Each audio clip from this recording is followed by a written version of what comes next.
मानव समाचार, मानवता के हक में। हिंदू और मुसलमानों की बात कि कांग्रेस पार्टी ने ऐसा मैनिफेस्टो लाया कि अगर कांग्रेस की सरकार, इंडिया आघाड़ी की सरकार आ जाएगी तो बोले हर घर का बोले सर्वे कराया जाएगा, सोने का सर्वे होगा कि कौन सी बहन के पास, कौन सी मां के पास कितना सोना है, और वो छीनकर बोले मुसलमानों को बांट दिया जाएगा। और यहां तक कहा गया कि मंगलसूत्र भी हमारी हिंदू बहनों का छीनकर मुसलमानों को बांट दिया जाएगा। इस तरीके की तकरीर यह पार्लियामेंट के चुनाव के अंदर नरेंद्र मोदी जी ने कही। नरेंद्र मोदी जी और भारतीय जनता पार्टी और आरएसएस को, यह एनडीए सरकार को मैं बोलना चाहता हूं, अरे हम वो मुसलमान है, वो हमारा अपना मजहब है, वो हमारी शरीयत है कि मुसलमान जकात देता है, करोड़ों नहीं अरबों रुपया जकात। कई मां बहनों के घर बसाता है,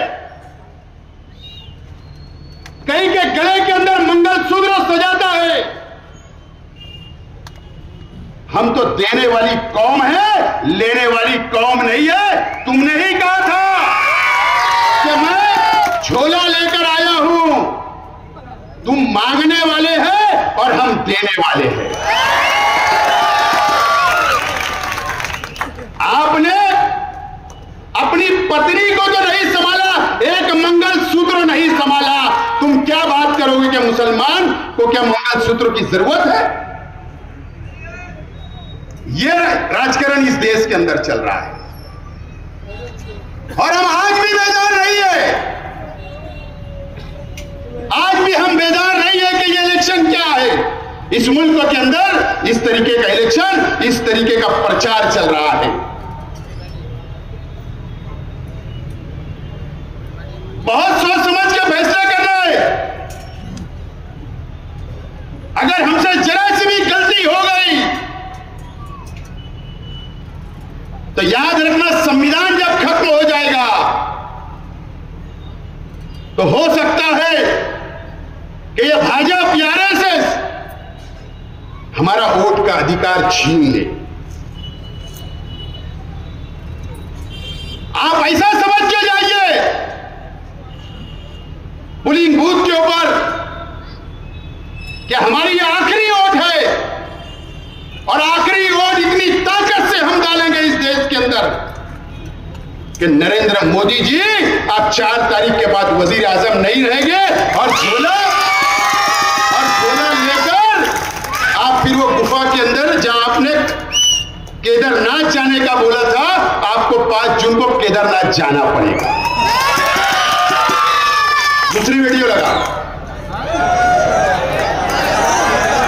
हमारे देश की संसद ने अभी नागरिकता कानून से जुड़ा एक महत्वपूर्ण बदलाव, लेकिन ये कांग्रेस वाले और उसके साथी क्या कर रहे हैं? हौसला मचा रहे हैं, तूफान खड़ा कर रहे हैं और उनकी बात चलती रही है तो आगजनी फैला रहे हैं। भाइयों जो आग लगा रहे हैं, टीवी पे उनके जो दृश्य आ रहे हैं, ये आग लगाने वाले कौन है वो उनके कपड़ों से पता चल जाता। इन दृश्यों को देख करके पक्का हो रहा है कि मोदी ने, देश की पार्लियामेंट ने, भारत की सरकार ने नागरिकता का कानून बना करके देश को भी बचा लिया है। दोस्तों, जो पार्लियामेंट के अंदर जो हम जगह जगह के ऊपर तकरीरें करते हैं, अखबार के अंदर आता है कि एनआरसी लग गया, काला कानून हमारे खिलाफ, CAA लग गया। ये नरेंद्र मोदी जी वो तकरीर के अंदर बोल रहे हैं। शर्म आती हमको कि एक देश का, हमारे देश का पंतप्रधान कोई एक पार्टी एक धर्म का नहीं होता जब वो कुर्सी के ऊपर बैठता है।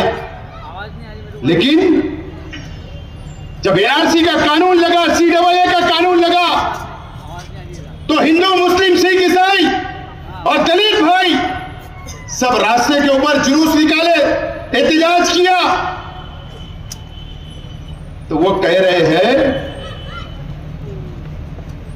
कि उनके होलिये के ऊपर पहचान लो, समझ में आता है कि कौन आग लगा रहा है, कौन फसाद कर रहा है, इस तरीके की बात कर रहे हैं। किसके तरफ इशारा? एनआरसी किसके लिए लगी? CAA किसके लिए लगा? ट्रिपल तलाक का कानून किसके लिए लाया गया? एहतजाज किसने किया? साफ तौर पर बोलने का मकसद है कि मुसलमानों के होलिये देख लो, जो दाढ़ी और टोपी और कुर्ते और पैजामे में रहते हैं वो मुसलमान हैं, जिन्होंने आग लगाई, जो फसाद कर रहे हैं, जो रास्ते पे आ रहे हैं। शर्म आती है। जिनके ज्यादा बच्चे हैं, मोदी जी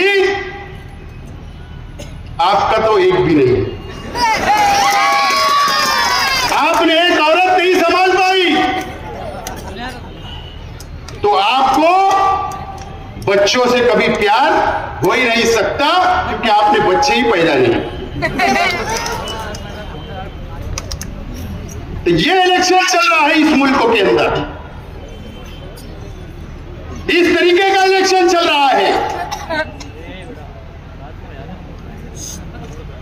20 तारीख आपके सामने है।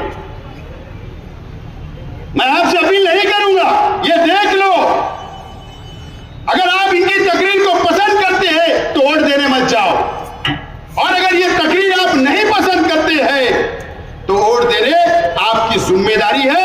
ये मेरी भी है और आपकी भी है और हर हिंदू, मुस्लिम, सिख, ईसाई की है, क्योंकि ये देश जो संविधान है ये हमारा हिंदू और मुसलमानों का मिलकर बना हुआ है और सेकुलर संविधान है, इसलिए लगा।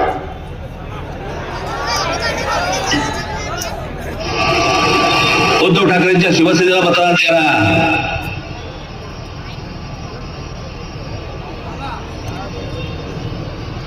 जर मशिदीमधनं हे मौलवी जर समजा यांना फतवे काढत असतील की मतदान करा म्हणून,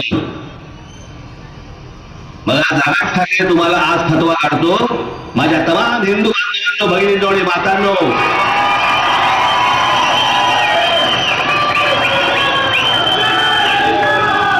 मुरलीधर मोहोळ असतील, भारतीय जनता पक्षाचे काही अजून इतर कुठचे शिंदेचे, अजित पवारांचे जे उमेदवार असतील त्याला भरघोस मताने मतदान करा। ही जी अनेक लोकांची जी चळवळ चालू आहे ना, चळवळ, काँग्रेसला मतदान करण्याच्या दृष्टीने हे कशासाठी? कारण गेल्या 10 वर्षामध्ये तळवरती काढता आलं यांना।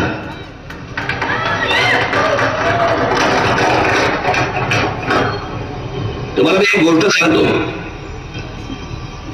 नरेंद्र मोदी, भारतीय जनता पक्षाचं केंद्रातलं सरकार, माझ्या काही गोष्टींबद्दलचे मतभेद आहेत ते राहणार,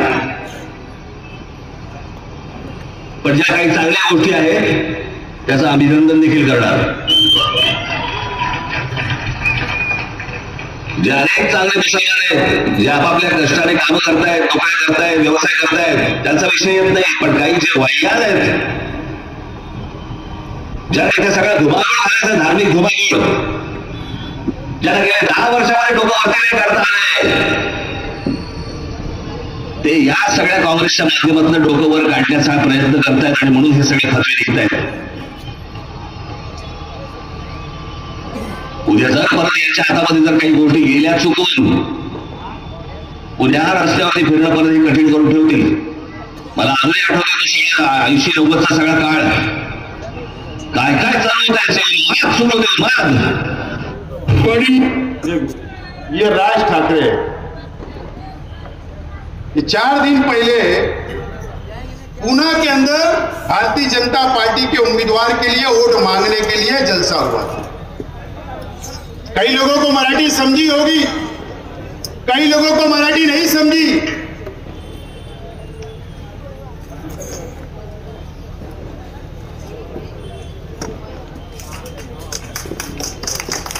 काउंसलर शोभा बच्चाव आए हैं, उनका स्वागत करो और उसके बाद जलसा चलता रहेगा। मैडम आप परिचय करो।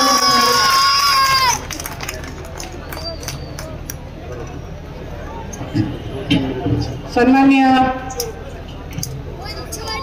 आमदार माजी आमदार आसिफभाई शेख, व्यासपीठावरील सर्व सन्माननीय मान्यवर आणि सर्व माझे जीवाभावाचे मतदार बंधू आणि भगिनींनो, मी आपल्याला या ठिकाणी विनंती करायला आलेली आहे।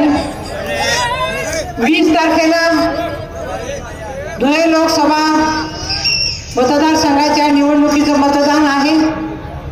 आपल्याला विनंती आहे, माझा अनुक्रमांक 2 आहे। आपण आपलं पवित्र मतदान, आपले आशीर्वाद, आपली दुआ पंजा निशाणी समोरील बटन दाबून आपण मला प्रचंड मताधिक्याने निवडून आणा अशी मी विनंती करते। यापूर्वी मी आसिफभाईंनी एक जलसा ठेवला होता, त्या ठिकाणी मी सफल असं भाषण केलेलं आहे। आपल्याला मी शब्द देते की या धुळे लोकसभा मतदारसंघ आणि मालेगाव वासियांचे जे जे काही प्रश्न आहेत ते मी प्रामाणिकपणे सोडवेन। आपले बुंदरवांचे प्रश्न आहेत, कामगारांचे प्रश्न आहेत, पाण्याचे प्रश्न आहेत, सर्व प्रश्न मी सोडवेन अशी मी आपल्याला या ठिकाणी विनंती करते। आणि पंजाला आपल्याला पुन्हा सांगते की पंजा निशाणी समोरील बटन दाबून आपण प्रचंड मताधिक्याने विजयी करावं। धन्यवाद। मैडम को और दूसरी तरफ जाना है।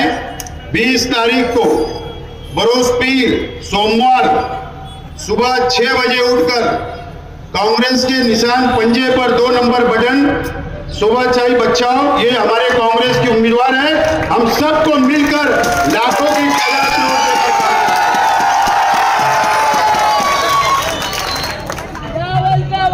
दोस्तों और साथियों, ये अभी जो आपने वीडियो देखी,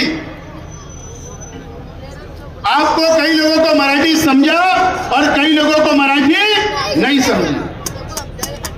ये पूना के अंदर बोला गया, क्या बोला गया?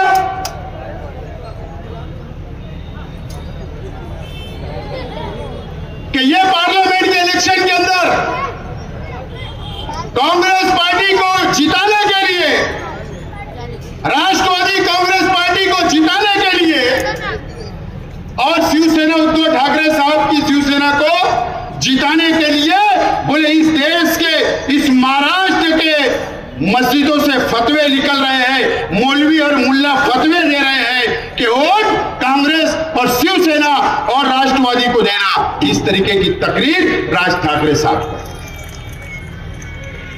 ये उन्होंने बोला। उन्होंने ये नहीं बोला तकरीर में कि 10 साल नरेंद्र मोदी की हुकूमत थी तो बोले मुसलमानों ने अपना सिर ऊंचा नहीं किया, दब के रहे, डर के रहे, झुक कर रहे। ये मतलब उनका अपना था। ये बिन पेंदे के लोटे हैं राज ठाकरे साहब।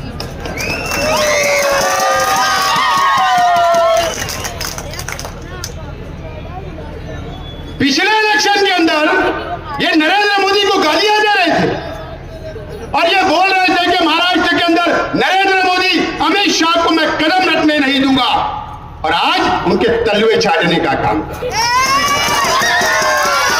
ये बता, मेरा सवाल है, फतवा जब निकलता है, अगर मुफ्ती इकराम हमारे देश के, हमारे दुनिया के कोई भी मुफ्ती, कोई भी आलिम अगर फतवा देता है, एक फतवा बता दो कि कभी वोट देने का फतवा लिखना क्या, एक फतवा बता देना। इस देश के अंदर एक मुफ्ती ने अगर कोई फतवा निकाला है तो शेख आसिफ राजकारण छोड़ देगा, राजकारण।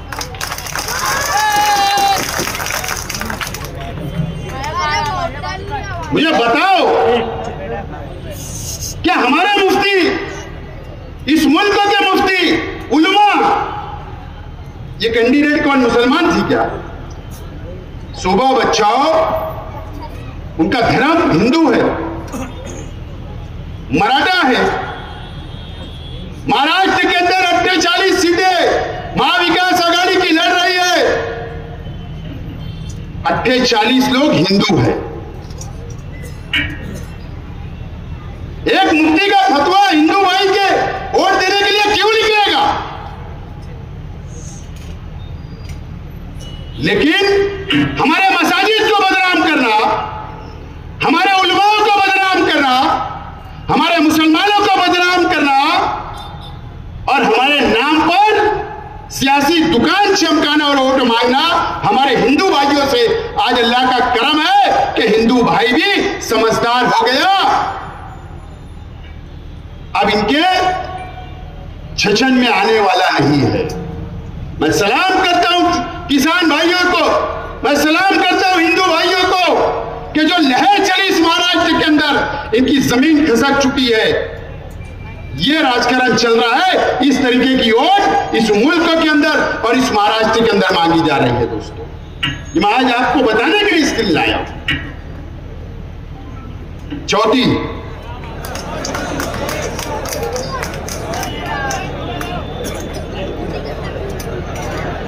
मात्रा में गौ हत्या के मामले आते थे। मैं आपको विश्वास दिलाकर जाता हूं, मोदी जी को तीसरी बार प्रधानमंत्री बना दो, गौ हत्या करने वालों को उल्टा लटका कर सीधा करने का काम। ये सीता माता की भूमि है, यहाँ गौ हत्या नहीं चल सकती। ना गाय की तस्करी होने देंगे, ना गाय की हत्या होने देंगे। ये नरेंद्र मोदी का होगा। ये हमारे देश के गृह मंत्री है अमित शाह जी। इनकी जिम्मेदारी क्या है कि इस देश का लैंड ऑर्डर, इस देश के अंदर अमन रहे, भाईचारा रहे, ये उनकी जिम्मेदारी है। इन्होंने बिहार के अंदर तकरीर की अभी इलेक्शन में, क्या बोल रहे हैं? हम इस बात के, इस देश का मुसलमान कभी भी गाय का कत्ल नहीं करता, ना कुर्बानी नहीं करता और ना हम गाय का गोश्त खाते हैं। हमारे उलमाओं को तो फतवा है कि मत खाइए। हमारे उलमाओं ने तो कहा कि गाय का इकराम करना चाहिए, उसका गोश्त नहीं खाना चाहिए। लेकिन वो क्या बोल रहा है सबसे कि तीसरी गेम नरेंद्र मोदी को वजीर आजम बना दो। जो गौ हत्या करेगा उसको उल्टा लटकाकर सीधा कर दिया जाएगा। ये देश के गृह मंत्री को ऐसी भाषा शोभा देती? उल्टा लटकाना मतलब क्या? ये गौ रक्षा वाले या फिरका परस्त तंजीमों को बढ़ावा देने का काम कर रहे हैं। इस देश के अंदर क्या फिर एक लाख का कत्ल करना चाहते हो? इखलाक अहमद का कत्ल हुआ इनकी हुकूमत के वक्त, कि फिर किसी का कत्ल कराना चाहते हो? कि फिर कोई मॉब लिंचिंग कराना चाहते हो? पहलू खान का कत्ल हुआ राजस्थान में, कि फिर कोई तीसरा पहलू खान बताना चाहते हो? हमारे शहर में कई हुए, यहां पर कुरैश बिरादरी के बहुत लोग हो गए। जब ये लोग भी आवाज देते तो हम खड़े रहते। याद रखना, मैं आप लोगों से बोलना चाहता हूं कि अगर इनकी हुकूमत आ गई तो ये 10 साल के अंदर जितना हम पर जुल्म किया गया उससे कई ज्यादा जुल्म हमको सहना पड़ेगा। याद रखना मेरी बात को। पांचवी लगाओ। अब हमारे शहर के नेता की है, बताओ विजय।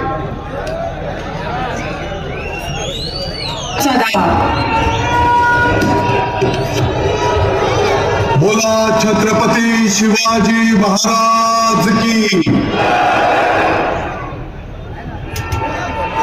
दिल्ली पर्यंत बोला छत्रपति शिवाजी महाराज की जय।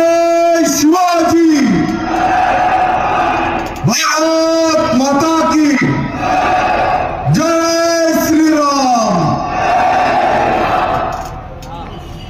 ही आपल्या देशाचं भवितव्य घडवणारी निवडणूक आहे. आपण जर बघितलं असेल आतापर्यंत ज्या ज्या ठिकाणी मतदान संपन्न झालं त्या ठिकाणी विशिष्ट लोक मोठ्या संख्येने मतदानाला बाहेर पडतायत आणि या गोष्टीची खबरदारी तुम्हाला सगळ्यांना घ्यावी लागणार आहे. तुम्हाला सुद्धा मोठ्या संख्येने मतदानाला त्या ठिकाणी उतरावं लागणार आहे आणि मोदी साहेबांचे हात आपल्याला बळकट करायचे. ये कौन है, पहचानते हैं क्या? कौन है? हमारे बाह्य मतदार संघ के एमएलए दादा भूसे साहब हमारे जिले के पालक मंत्री महोदय है. हमारी कोई जाति दुश्मनी नहीं है, ना दादा भूसे से, ना नरेंद्र मोदी जी से, ना अमित शाह जी से, ना किसी से. हमारी विचार की और सोच की लड़ाई है हमारी. उनकी सोच हमको पसंद नहीं है और हो सकता हमारी सोच उनको पसंद नहीं है, लेकिन उन्होंने ये 2 दिन पहले की वीडियो है. 2 दिन पहले पिप्पलगांव जब नासिक जाओ तो पिप्पलगांव टोल लगता, जो पिप्पलगांव बसवंत है वहां पर परसों के दिन जलसा हुआ. नरेंद्र मोदी जी भी थे और यूटी के अंदर यूटी आघाड़ी के सब लीडर थे. क्या बोले दादा भूसे साहब ने? ठीक है, वो नारे वगैरह लगाए, वो उनका अपना मसला है, उसमें मुझे कुछ नहीं बोलना. क्या बोला उन्होंने? एक विशिष्ट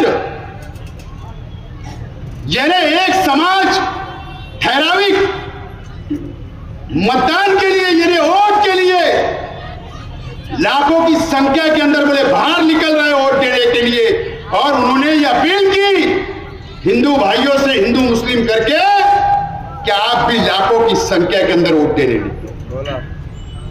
कौन बोल रहे? दादा भूसे साहब.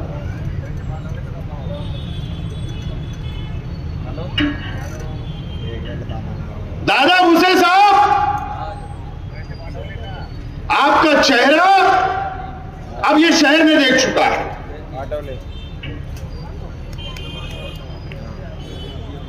आप गयाना और रमजानपुरे में जाते बहुत हमदर्दी बताते हैं.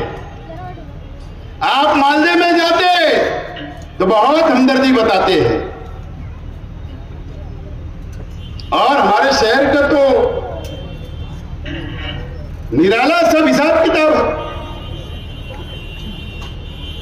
यह ऐसी तकरीरें चल रही है, यह प्रचार की हमारे जिले की, हमारे महाराष्ट्र में, हमारे देश में, जिससे हम इस देश से प्यार करते हैं, उसके अंदर ऐसा इलेक्शन चल रहा है, ये बताना था मुझको आज आपको. अब फैसला आपको करना है. 20 तारीख को आपको निकलना है, लिख लो. नहीं निकलना है मत लिख लो. आपके बच्चों का अगर मुस्तकबिल चाहते तो लिख लो, और मुस्तकबिल नहीं चाहते हैं तो घरों पे बैठो. दादा भूसे साहब, माफी के साथ आज मैं किसी पे तनकीद नहीं करना चाहता. अगर मेरे से कुछ बोला जाएगा तो मैं माफी चाहता हूं. पार्लियामेंट के इलेक्शन से पहले महाराष्ट्र की हुकूमत ने, मैं यहां के बुनकर भाइयों से बोलना चाह रहा हूं, यहां की बुनकर तंजीमों से बोलना चाह रहा हूं कि सरकार ने एक कमेटी बनाई टेक्सटाइल पॉलिसी बनाने के लिए. टेक्सटाइल पॉलिसी बनाने के लिए वो कमेटी क्यों बनी है पता है आपको? मैं बोलना नहीं चाहता था इस मामले में, लेकिन बोल रहा हूं कि दादा भूसे साहब के लड़के को पार्लियामेंट का इलेक्शन लड़ना था और मुसलमानों की वोट की जरूरत थी और आपसे वोट मांगने आने वाले थे. इसके लिए बने थे. लोटस हॉल के अंदर शहर के एमएलए के साथ कई तंजीमें आओ भगत कर रही थी, आओ भगत कर रही थी. बंबई में मीटिंग, ऑफिस में मीटिंग, दादा हुसैन साहब के संपर्क कार्यालय के अंदर हमारे बुनकर भाई तंजीमें जाकर बैठते थे। दादा भाऊ, दादा भाऊ, दादा भाऊ है तो बोले आप पूरे टेक्सटाइल के अंदर नए लूम के लिए फंड, बिजली के अंदर सब्सिडी मिलेगी, यार्न में सब्सिडी मिलेगी, पावर का रेट कम हो जाएगा, जैसा मसीहा बनकर हमारे लोग पेश कर रहे थे। लो ये चुम्बा ले लो जाकर।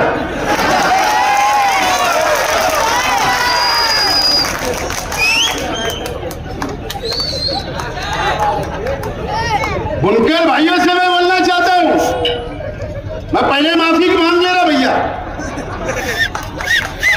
और माफी मांगने में कोई छोटा उटा होता नहीं, शेख रशीद साहब ने सिखा के।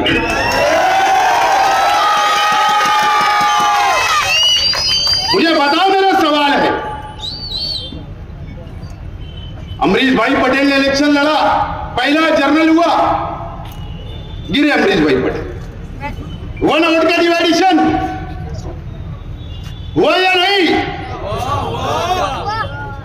दूसरे डैम फिर अमरीश भाई खड़े, फिर गिर गए, फिर डिवाइडेशन हुआ थोड़ा बहुत, कुणाल पाटिल लड़े, फिर मंचिस से नबी अहमद साहब ने इलेक्शन लड़ लिया। और मुझे याद होगा, चाहे मैं गलत ना हो, मेरी याददाश्त अच्छी हो, हालांकि थोड़ा उनका भी प्रचार होना चाहिए, यूसुफ इलियास साहब का, उन्होंने भी उनके ही साथ थे। जब जब शहर को यह मौका मिला, जब जब ये शहर ने गलती किया,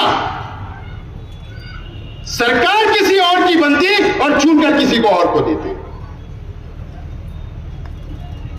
सरकार किसी और की बनती, चुनकर किसी और को देते। 9 में कांग्रेस की सरकार आई, मुफ्ती साहब को चुन के दे दिए। क्या फायदा हुआ मुझे बता दीजिए। मैं ठीक है, इलेक्शन हो गया गया, हार जीत लगी रहती है, ये मानने वाले बहुत बड़ा कलेजा है, कोई बात नहीं।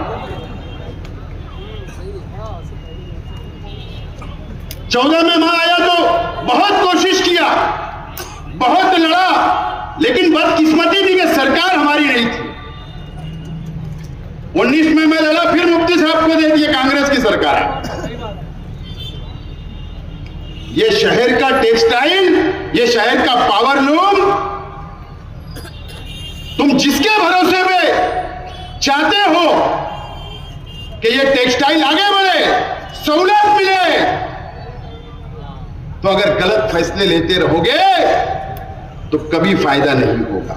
ये वो दादा हुसैन साहब है, अपना मुफाद था तो आपके साथ, आपके पास आ रहे थे, बाजू में बैठा रहे थे, अखबारात के अंदर हेडिंग, वहां से वीडियो, क्या चैनल वालों को बंबई साथ में, मंत्रालय में साथ में,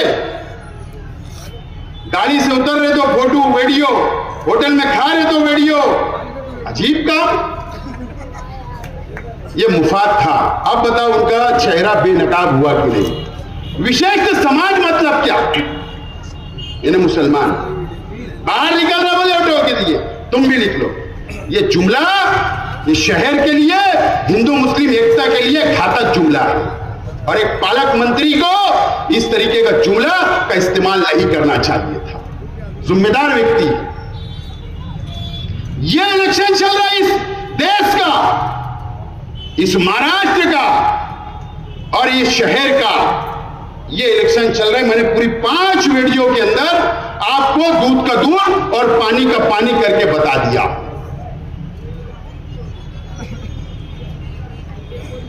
और इसके लिए जिगर लगता है इसी वीडियो बताने के लिए, मर्दानगी लगती। ऐसी वीडियो कांग्रेस के बड़े लीडरान भी नहीं बताते, न बड़ी बड़ी पार्टियों के नहीं बताते। मुझे मालूम है इसका परिणाम मुझे भुगत लेकिन अगर ये सरकार, बीजेपी के लोग अगर जेल के अंदर भी डाल देंगे, लेकिन अगर मेरी कौम ये बेदार हो जाएगी तो मैं समझूंगा वसूल हो गया, चाहे मुझे 1 महीना 2 महीना जेल में। ये मेरी जिम्मेदारी है और अल्लाह गवाह है कि मैं आज जो आपको बता रहा हूं, पूरे देश के अंदर कोई मुसलमान, एक वर्कर ने, एक जिम्मेदार ने इस देश के मुसलमानों को नहीं बताया होगा कि ऐसा प्रचार चल रहा है। मैं जिम्मेदारी से बोल रहा हूं। आपको फैसला करना है 20 तारीख।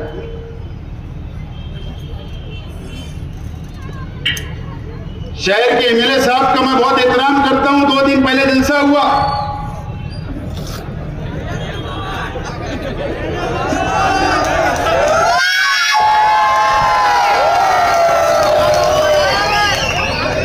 फतेह मैदान में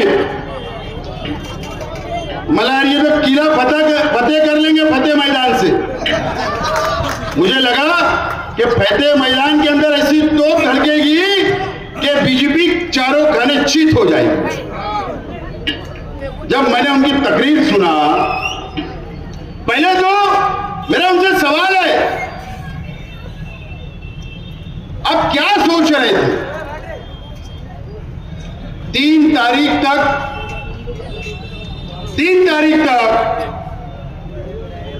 फॉर्म नॉमिनेशन करने की आखिरी तारीख थी। आखिरी बात समझ लो। आराम से बैठो, केस मेरे पे बनने वाला है, तुम्हारे पे। 3 तारीख आखिरी तारीख थी, 3 बजे तक फॉर्म नॉमिनेशन करने की पार्लियामेंट की। ठीक है, आपकी पार्टी का उम्मीदवार नहीं था। आप 3 तारीख से 15 दिन आपने क्यों हिमायत नहीं की सेकुलर उम्मीदवार की? ये मेरा सवाल है आपसे। क्यों हिमायत नहीं की? क्यों शहर की आवाम को कंफ्यूज रखा आपने? मैं समझ रहा था कि भाजपा के खिलाफ इतनी चंपी करेंगे वो, क्योंकि वो भी एक बहुत अजीम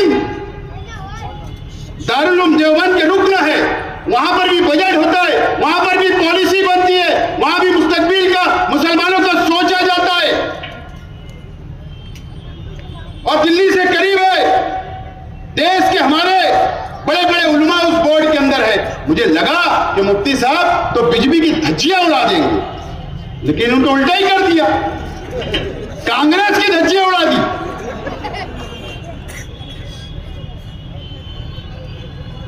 लेकिन मैं भी एक बात बोलना चाहता हूं आज कि कांग्रेस पार्टी को भी ये 10 साल के अंदर ये बात तो समझ गई और नरेंद्र मोदी को भी ये बात समझ गई। कांग्रेस को अब समझ रहा है कि मुसलमान जब इत्तेहाद के साथ किसी के पीछे खड़े रहता है तो तानाशाह को भी झुकना पड़ता है। ये मुसलमानों ने बताया और कांग्रेस को भी ये समझ में आ गया 10 साल के अंदर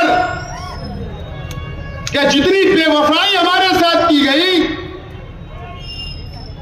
तो आज अब तुम्हारे साथ खड़े हैं तो आज तुम ताकत में दिख रहे हैं। दोनों को हमारा एहसास हो गया। मैं सलाम करता हूं मुल्क के मुसलमानों को, सलाम करता हूं। लेकिन मुफ्ती साहब ने तो जो चंपी की कांग्रेस ठीक है, उनकी गलतियां होगी, लेकिन आज वक्त नहीं था। आप सीधा बोलते कि शोभा बचाओ और पंजा निशान को वोट दो। जैसा मैं मर्द के मर्दानगी वाली बात कर रहा हूं, वोट मांग रहा हूं ना, मुझे मालूम है असेंबली में कल क्या होगा, होने दो। लेकिन आज मेरी कौम का सवाल है, आज मेरे देश के मुस्तकबिल का सवाल है, आज ये संविधान का सवाल है, उसके लिए कुर्बानी का जज्बा होना चाहिए। आपने अभी तक पंजे की वोट नहीं मांगी, अरे बेदार कर दो। इलेक्शन हम लड़ते रहेंगे। और मुझे तो बहुत बोलना, ये जो 15 दिन का वक्त गया, आगरा रोड का एक उनकी पार्टी का आदमी मेरी मालूमात के हिसाब उनके पास गया, बोले हजरत, बोले मैं पार्लियामेंट की उम्मीदवारी करने वाला हूं, आप मुझे टिकट दिलाओ, मैं आपको पार्टी फंड दूंगा।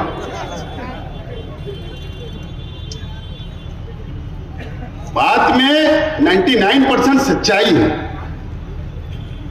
जो मेरे पास मालूमात आई, हजरत भी परेशान हो गए। मैं 10 टाइम इसको 1 टिकट या 2 टिकट कारपोरेटर का दूं, ये पार्लियामेंट की बात कैसे कर रहा है?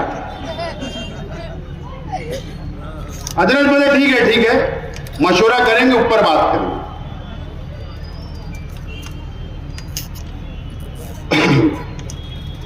फिर दूसरे ने भी तैयारी शुरू कर दी, इधर पीछे वालों ने लाली पाउडर लगा के आजकल जलसे में पहुंच जा रहे हैं। जलसे से 1 घंटा पहले मेकअप होता, कौन सा कपड़ा अच्छा लगेगा, कौन सी डिजाइन का लगेगा, फिर जलसे के बीच में से चलते आएंगे तो सब हटाएंगे। अबे जलसे में ही 500 लोग, तो कौन हटाने की जरूरत पड़ती है? बहुत झगड़े चल रहे थे इनके, हजरत के उनके बहुत।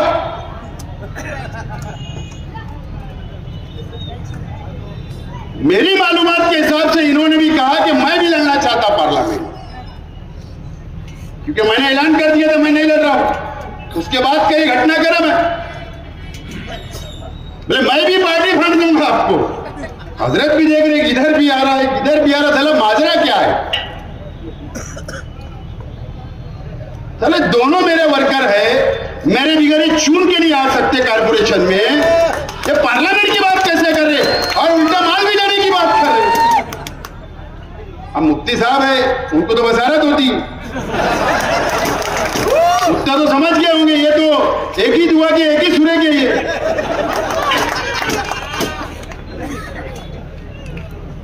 तो ये खुद रेस में लग गए मेरी माल। बोले माल तो कहीं से तो आ रहा है, ये इनका तो खर्चा नहीं करेंगे, इतना बड़ा इलेक्शन है, इनका खर्चा नहीं करेंगे। तो ये खुद रेस में लग गए। अब इन्होंने भी 100 किलो का थैले भर के माल मांग लिया। सामने वाले बोले नहीं, इतना माल नहीं दे सकते हम, उसका आधा थैला करो 50 किलो वाला, तो मामला जमेगा। बोले अब ये देखिए कि अगर मैंने नहीं बोल दिया तो ये दोनों में से कोई उनकी हत्या चल गया अगर, तो मेरी मुसीबत हो जाएगी। इन्होंने भी ऊपर फोन करके बोले नहीं, सेकुलर उम्मीदवार अगर हार जाएगा तो हम पे दाग लग जाएगा। इन्होंने क्या करे, खुद का तो नुकसान हो रहा, उनको मालूम है चल जाएगा, वो कभी भी वो नुकसान का सौदा नहीं करते। इन्होंने इनके दोनों की खाने के अंदर मट्टी डाल दी।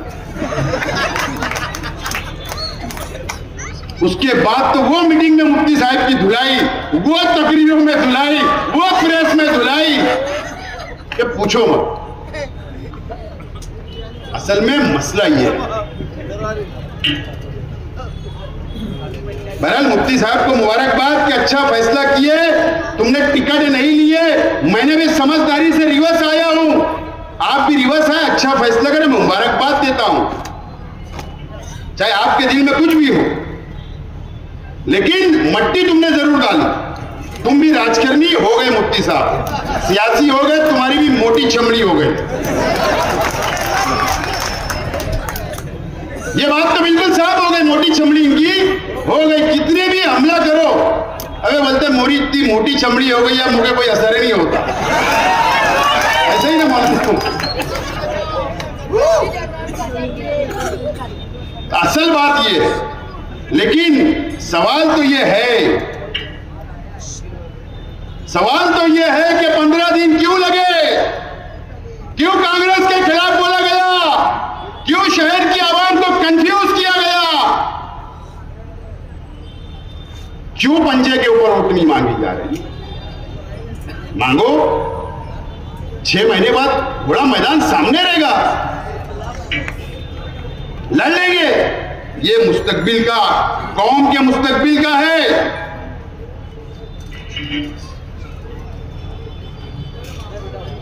मुझे उम्मीद है कि मुफ्ती साहब आज के जलसे में वोट मांगे होंगे, आज के जलसे में वोट उन्होंने मांगा होगा, मुझे उम्मीद है।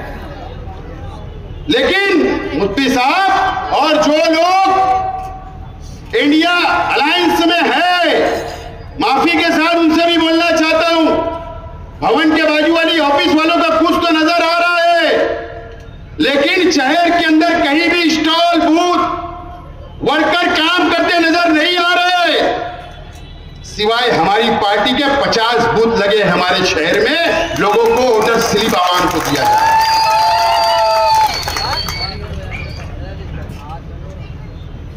बच्चे कल शनिचर इतवार 2 दिन है, सब इख्तिलाफ भूल जाओ, निकल पड़ो और बता दो भारतीय जनता पार्टी को कि अब तुम 4 तारीख को सत्ता में नहीं थे, बता दो। दोस्तों और साथियों, एक अजीब बात आज मुझे मालूम पड़ी, जो लोग सिंबल नहीं लगा रहे, जो लोग वोट का पंजे को नहीं मांग रहे, लेकिन हिमायत कर रहे, अरे अफसोस कि मेरे को एक शख्स ने आके बताया उसमें मुफ्ती साहब नहीं है। साहब सत्ता को किस पे इल्जाम लगाना है? छोटे छोटे लोग 2-3 वार्ड वाले, 5 वार्ड वाले, आगरे रोड के भी लोग नहीं है।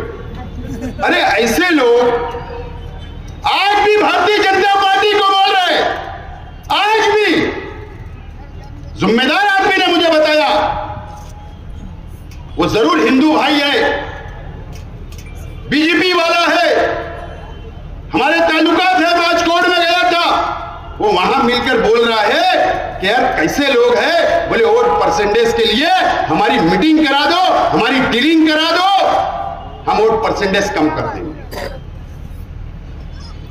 और बोले इलेक्शन के बाद 50-50 करोड़ का विकास निधि फंड दिला देना। अजीब बात, यह कौम किस चौराहे के ऊपर खड़ी है, किस मुसीबत में खड़ी है, अभी भी अपना जाति मुफाद, असल में तरबियत जैसी होती है ना, जैसा सिखाया जाता है ना, वैसे ही बच्चा सीखता है और वैसे ही किया जा रहा है। ये कौम को बेचने का सौदा आज तक किया जा रहा है। और कई वार्ड के अंदर जहां हमारे कारपोरेटर नहीं है, हम वहां भी बूथ लगा रहे, तो वो क्या बोल रहे हैं, जो माल आएगा छल लेंगे, कर लेना, बोले वो राष्ट्रवादी के लोग करेंगे। अबे हम तो करेंगे। ये शहर के अंदर चल रहा है, इसलिए आज ये केस बनेगा चलेगा, कल जेल जाऊंगा चलेगा, लेकिन आज मुझे साफ साफ बात ये शहर की आवाम से करनी है।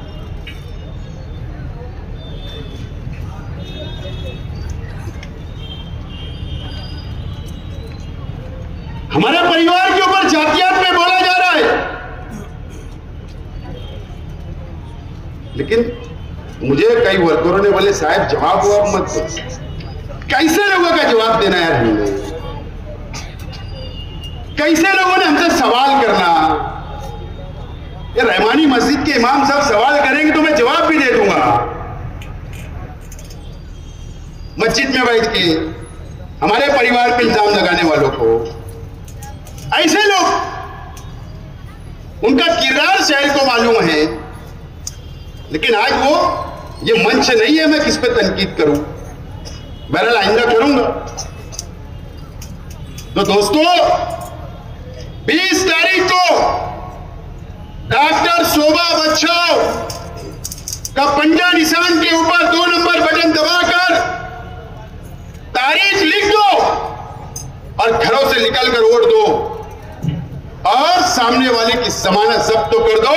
मैं आज आपसे उम्मीद के साथ बोलता हूं कि हिंदू, दलित, सिख, ईसाई, किसान वो जो भाईचारा आज मैंने कल सटाना में जाकर देखा, मैंने पूछा वहां भी पोजीशन अच्छी है। धुलिया के हिंदू भाई, सीन खेड़ा के हो, मालेगांव तालुके के हो, सब तरफ से वोट मिल रही है।